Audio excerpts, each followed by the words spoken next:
നമസ്കാരം. ഇന്ന് മുട്ടുവേദന കൊണ്ട് ദുരിതം അനുഭവിക്കുന്ന ഒട്ടനേകം ആൾക്കാർ നമ്മുടെ ഇടയിലുണ്ട്. പ്രായമായവരിലെ മുട്ടുവേദനയ്ക്ക് ഏറ്റവും പ്രധാനപ്പെട്ട കാരണമാണ് മുട്ടിൻ്റെ തേയ്മാനം അഥവാ ഓസ്റ്റിയോ ആർത്രൈറ്റിസ്. എന്താണ് ഓസ്റ്റിയോ ആർത്രൈറ്റിസ് എന്ന് തുടങ്ങുന്നതിന് മുമ്പേ നമുക്ക് മുട്ടിൻ്റെ ഘടനയെക്കുറിച്ച് ചെറുതായിട്ടൊന്ന് മനസ്സിലാക്കാം. ഇത് മുട്ടിൻ്റെ ഒരു മോഡലാണ്. ഇതിന് മുട്ടിൻ്റെ തുടയിൽ അഥവാ ഫീമർ ഇവിടെയുണ്ട്. ഇത് ടിബിയ, കാലിൻ്റെ എല്ല്. ഇത് ചെറിയൊരു എല്ലിൻ്റെ സൈഡിൽ ഫിബുല ഉണ്ട്. ഇത് കൂടാതെ ഇതിനെ രണ്ടിൻ്റെയും ബന്ധിപ്പിക്കുന്ന മുകളിലുള്ള ഒരു ചെറിയ എല്ലാണ് ചിരട്ട അഥവാ പെറ്റല എന്ന് പറയുന്ന എല്ലുണ്ട്.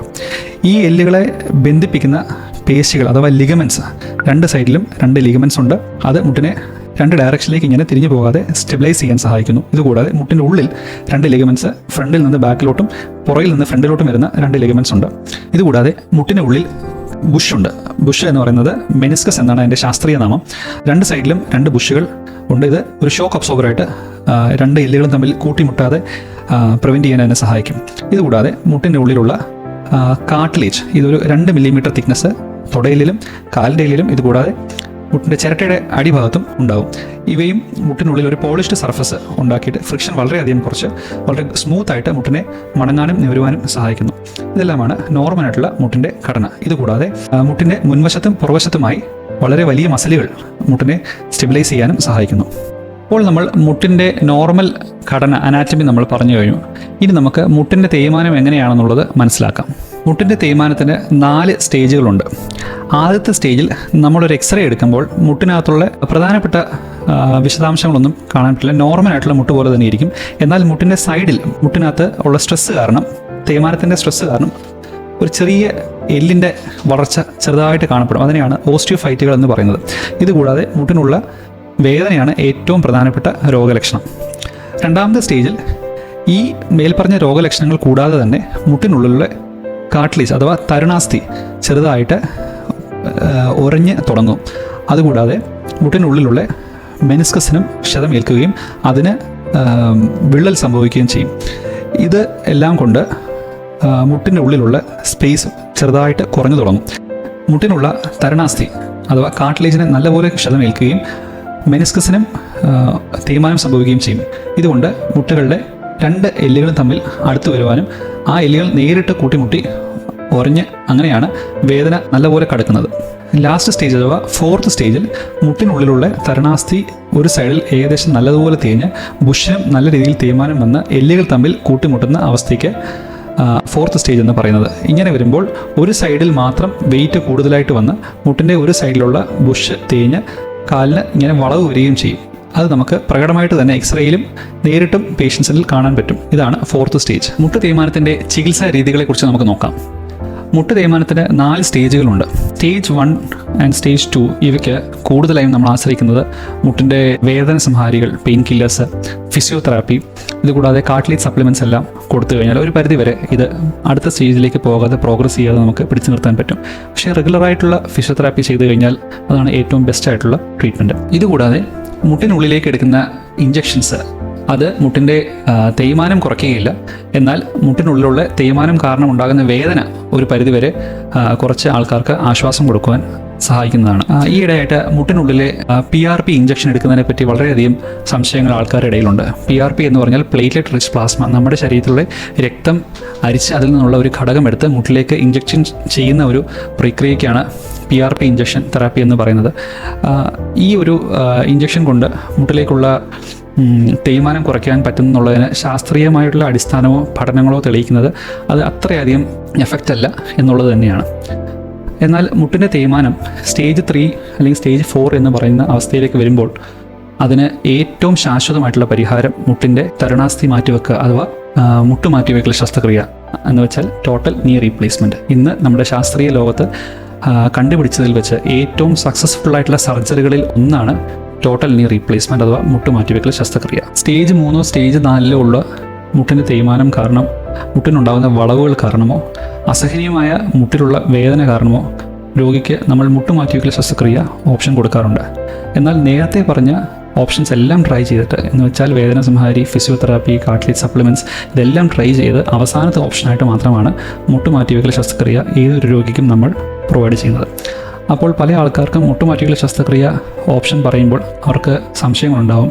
ഇത് എങ്ങനെയാണ് ചെയ്യുന്നത്, എന്തൊക്കെയാണ് അതിൻ്റെ ഓപ്ഷൻസ്, എത്ര സമയമെടുത്താണ് ചെയ്യുന്നത്, ഓപ്പറേഷൻ കഴിഞ്ഞാൽ എത്ര ദിവസം ആശുപത്രിയിൽ കിടക്കേണ്ടി വരും, ഫിസിയോതെറാപ്പിയുടെ ആവശ്യമുണ്ടോ, എത്ര നാളാണ് ഈ മുട്ടുമാറ്റി വെച്ച ഉപകരണം നമ്മുടെ മുട്ടിനുള്ളിലുള്ള ലൈഫ് എത്രയുണ്ട് എന്നിവരെ പല സംശയങ്ങളായിട്ട് ആൾക്കാർ ചോദിക്കുന്നുണ്ട്. വളരെ സിമ്പിളായിട്ട് എങ്ങനെയാണ് മുട്ടുമാറ്റിവെക്കൽ ശസ്ത്രക്രിയ ചെയ്യുന്നതെന്ന് ഒരു മോഡലിൽ കൂടെ ഞാൻ പറഞ്ഞു തരാൻ ശ്രമിക്കാം.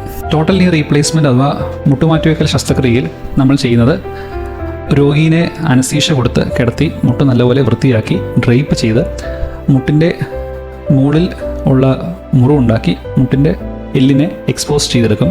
എന്നിട്ട് മുട്ടിൻ്റെ തുടയെല്ലും കാലിൻ്റെ എല്ലും അതിനെ പ്രത്യേകമായ രീതിയിൽ തരുണാസ്ഥിയും ഉള്ളിലുള്ള എല്ലിനെയും കട്ട് ചെയ്തെടുത്ത് മുട്ടിൻ്റെ ഉള്ളിലെ ബുഷറിയും റീപ്ലേസ് ചെയ്യുന്നു.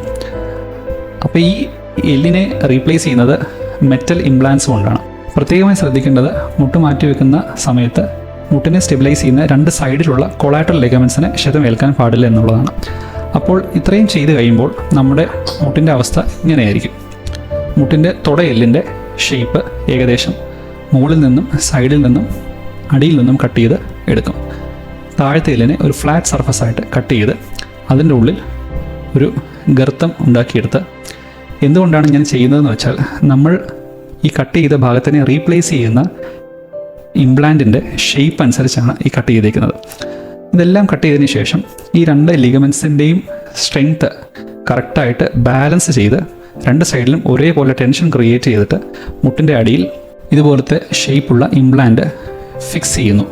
ഇങ്ങനെ ഫിക്സ് ചെയ്യുന്നത് ഒരു ബോൺ സിമെൻറ്റ് എന്ന് പറയുന്ന ഒരു മെറ്റീരിയൽ കൊണ്ടാണ്. ബോൺ സിമെൻറ്റ് നമ്മൾ സിന്തറ്റിക്കലി മാനുഫാക്ചർ ചെയ്യുന്ന ഒരു സബ്സ്റ്റൻസാണ്. അതിന് ഒരു പൗഡർ ഫോമും ഒരു ലിക്വിഡ് ഫോമും ഉണ്ട്. ഇത് രണ്ടും കൂടെ മിക്സ് ചെയ്ത് ഒരു 1-2 മിനിറ്റിനുള്ളിൽ ഈ ഇംപ്ലാൻറ്റിൻ്റെ പുറവശത്തും എല്ലിൻ്റെ തുറന്നിരിക്കുന്ന ഭാഗത്തും സിമെൻറ്റ് തേച്ച് കൊടുക്കുന്നു. അത് ഗ്രാജുവലായിട്ട് സെറ്റായി തുടങ്ങുന്ന സമയത്ത് ഇതിനോട് അടുപ്പിച്ച് ചേർത്ത് നല്ല രീതിയിൽ ചുറ്റിക കൊണ്ട് അടിച്ച് പ്രസ് ചെയ്ത് വെക്കുന്നു. ഇതുപോലെ തന്നെ താഴത്തെ എല്ലിനും ഫിക്സ് ചെയ്യാനായിട്ട് ഇതുപോലെ പ്രത്യേകമായിട്ട് രൂപകൽപ്പന ചെയ്ത ഇംപ്ലാന്റ് ഉണ്ട്. ഇതിൻ്റെ അടിഭാഗത്തും നമ്മൾ നേരത്തെ പറഞ്ഞ ബോൺ സിമെൻറ്റ് ഒരു പേസ്റ്റ് ഫോമിൽ അപ്ലൈ ചെയ്ത് ഈ ഭാഗത്തും അപ്ലൈ ചെയ്ത് നല്ല രീതിയിൽ പ്രസ് ചെയ്ത് വെക്കുന്നു. അപ്പോൾ നമുക്ക് മുട്ടിൻ്റെ ഷേപ്പ് റീഗെയിൻ ചെയ്ത് കിട്ടി.